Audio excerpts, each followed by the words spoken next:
Bismillahirrahmanirrahim. Assalamu alaikum wa rahmatullahi wa barakatuh. Bienvenue sur ma chaîne Apprendre le français avec Monsieur Sharafi. Alors, dans cette vidéo, on va découvrir le chapitre 9e du roman Le dernier jour d'un condamné du célèbre écrivain français Victor Hugo. Alors, ce chapitre, on va le travailler sous forme d'un examen régional. Alors, session normale de juin 2014. Alors, jihad Tanja Tétouan. Donc, région Tanger Tétouan. C'est bien. Alors, double association de passage. Alors, le condamné se trouve dans une prison qui s'appelle Bicêtre. Dans cette prison, il attend l'heure de son exécution. Il souffre d'une insomnie, alors pour passer du temps, il va lire les inscriptions murales, donc les écritures, les dessins, les ex-condamnés, les condamnés qui sont passés par cette cellule. Mais la lecture. Puisque le jour ne paraît pas encore, que faire de la nuit? Le condamné n'arrive pas à dormir. Alors, qu'est-ce qu'il va faire? Et lui est venue une idée. Alors, qu'est-ce qu'il dit? Il m'est venu une idée. Je me suis levé, j'ai promené ma lampe sur les 4 murs de ma cellule. Ils sont couverts d'écritures, de dessins, de figures bizarres, de noms qui se mêlent et s'effacent les uns les autres. Donc, le condamné, من يبدا كيقرا في هذوك les inscriptions murales لقاهم عامرين كلهم دوك الحيطان ما يكونوش عامرين كلهم ولكن هنا hyperbole عامرين باش d'écritures, de dessins, de figures bizarres. C'est une énumération et de noms.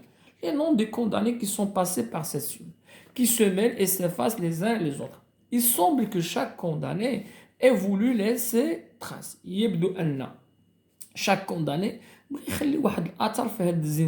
ici du moins, c'est du crayon, de la craie, du charbon, une numération, des lettres noires, blanches, grises, souvent de profondes entailles dans la pierre. Ça et là, des caractères rouillés qu'on dirait écrits avec du sang. Alors, كانوا بعض الحروف وبعض الرسوم ولا كأنهم أصابها صدأ. Le narrateur, qu'est-ce qu'il a dit? Qu'on dirait écrit avec du son. Ça, c'est une comparaison. Le titre de comparaison, c'est on dirait. Certes, si j'avais l'esprit plus libre, je prendrais, c'est une hypothèse, intérêt à ce livre étrange. Voilà, métaphore. Le livre étrange, donc les inscriptions murales, qui se développe page à page à mes yeux sur chaque pierre de ce cachot. Je souhaiterais à composer de nouveau un tout de ces morceaux, de ces fragments de pensée, épars sur la dalle, c'est-à-dire dispersés sur les murs, à retrouver chaque homme sous chaque nom, à rendre le sens et la vie à ces inscriptions mutilées, à ces phrases démembrées, à ces mots tronqués. Alors, regardez ici, les inscriptions mutilées. Une personne qui n'a pas une main, qui n'a pas un bras, d'accord, mabtoura. Des phrases bidon arda. Voilà, c'est comme une sorte de métaphore personnification. À ces mots tronqués, mutilés, corps sans tête. Corps sans tête, c'est comme les condamnés à mort. Et le corps de l'autre côté, comme ceux qui les ont écrits. À la hauteur de mon chevet, c'est bien. À la hauteur de mon chevet, c'est-à-dire le lit, il y a 2 cœurs enflammés. Voilà, d'accord. Symbole d'amour, percé d'une flèche, et au-dessus, amour pour la vie. Yani, love forever. C'est-à-dire ces gens qui sont condamnés à mort. Alors aussi, ce sont des gens qui aiment la vie. Alors ce sont des gens aussi qui ont un cœur et ils vont laisser des épouses et des personnes qu'ils aiment.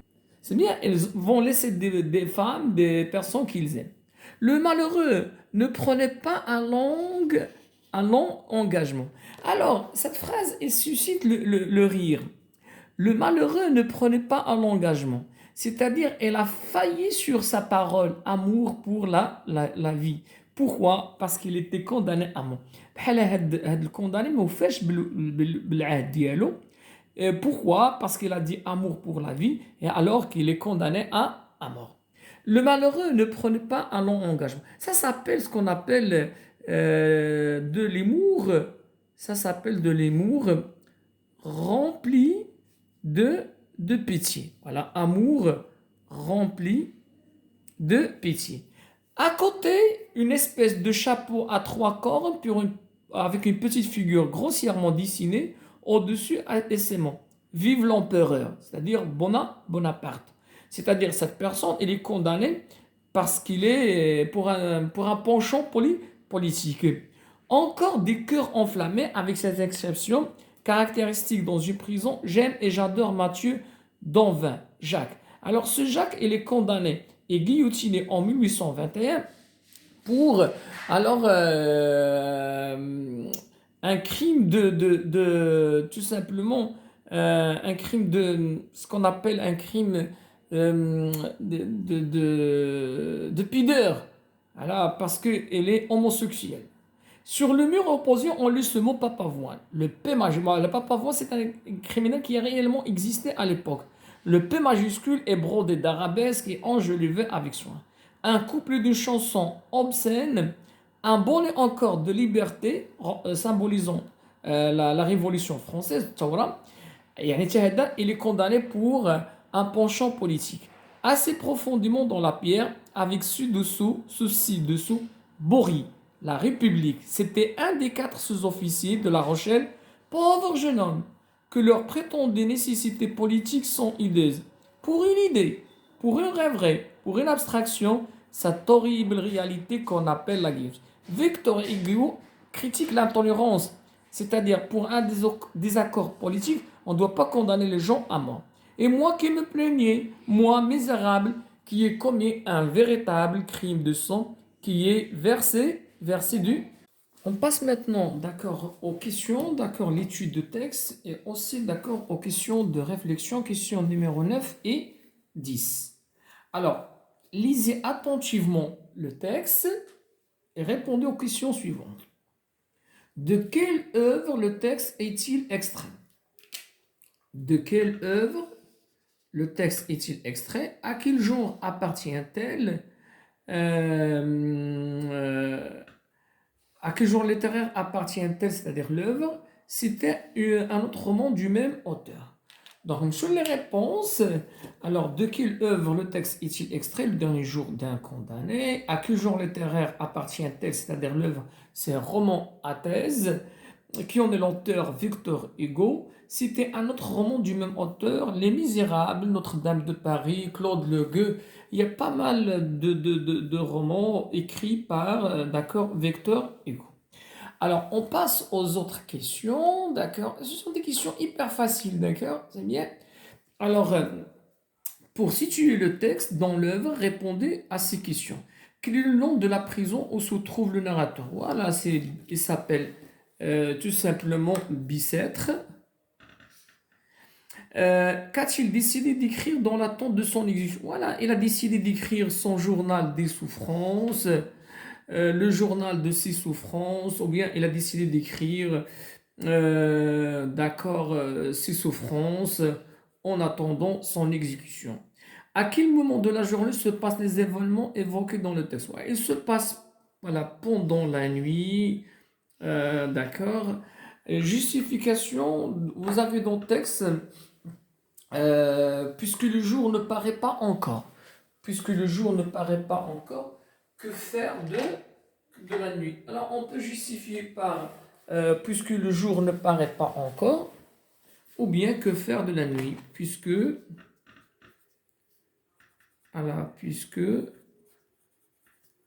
le jour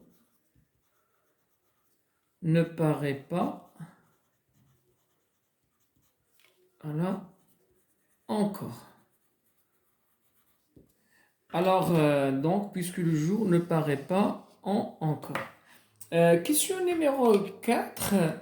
Alors, question numéro 4, il est ainsi. Que découvre le narrateur sur le mur de sa cellule?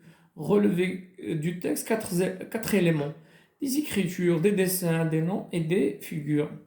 Dans le dernier paragraphe, alors du texte, le narrateur avoue, يعترف, avoir commis un acte grave. يعني ارتكب فعلا خطيرا. Lequel? Il a commis un crime de sang et la vertu du sang, d'accord? C'est bien. Donc on passe aux autres questions, pardon. Alors les autres questions, donc pour la question 6 et 7, ce sont des questions qui sont un peu difficiles. Ces fragments de pensée épars sur la dalle.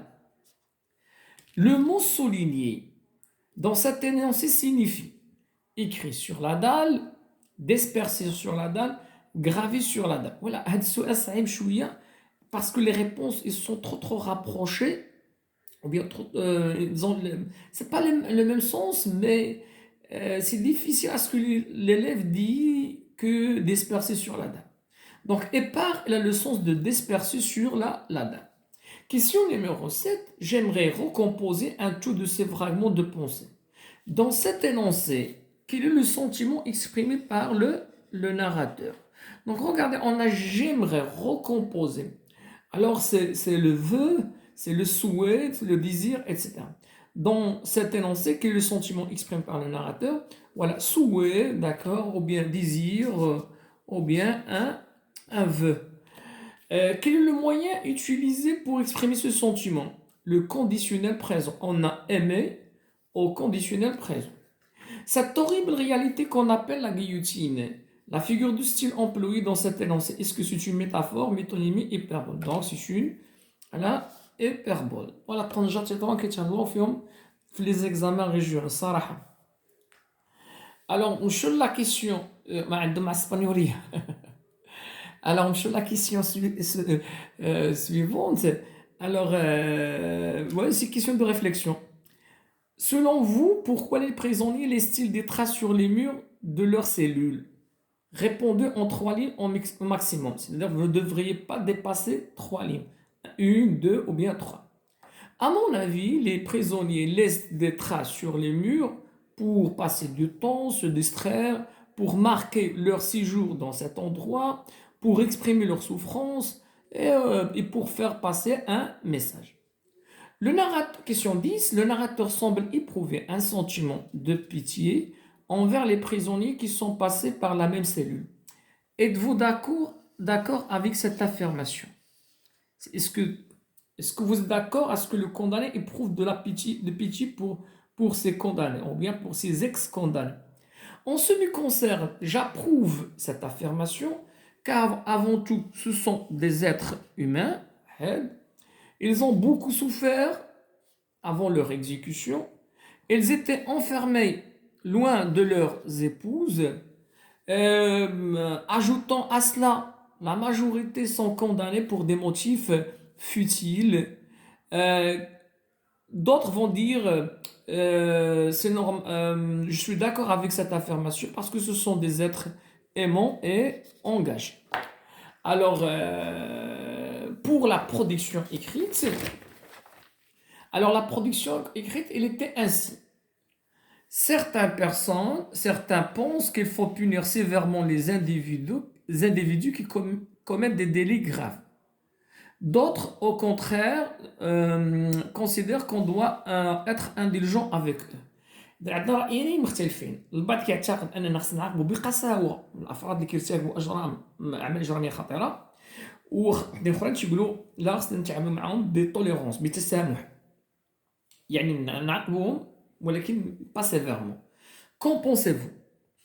إذا هنا مباشرة خصني نقرا لو سوجي نفهمو باش نحدد اش من بلون ندير. الوغ البلون اللي ممكن هنايا كاين البلون واحد، البلون سامبل، وكاين البلون دياليكتيك، وكاين البلون كونسيسيف. الوغ البلون سامبل شنو تندير فيه؟ غنتبنى احدى الرايين: punir sévèrement, punir mais indulgemment. plan dialectique, je vais parler de deux points de vue. Et plan concisif, j'accepte et je fais la réfutation. C'est bien. Donc, acceptation plus réfutation. Et c'est ainsi que s'achève cette vidéo. À la prochaine, Inch'Allah.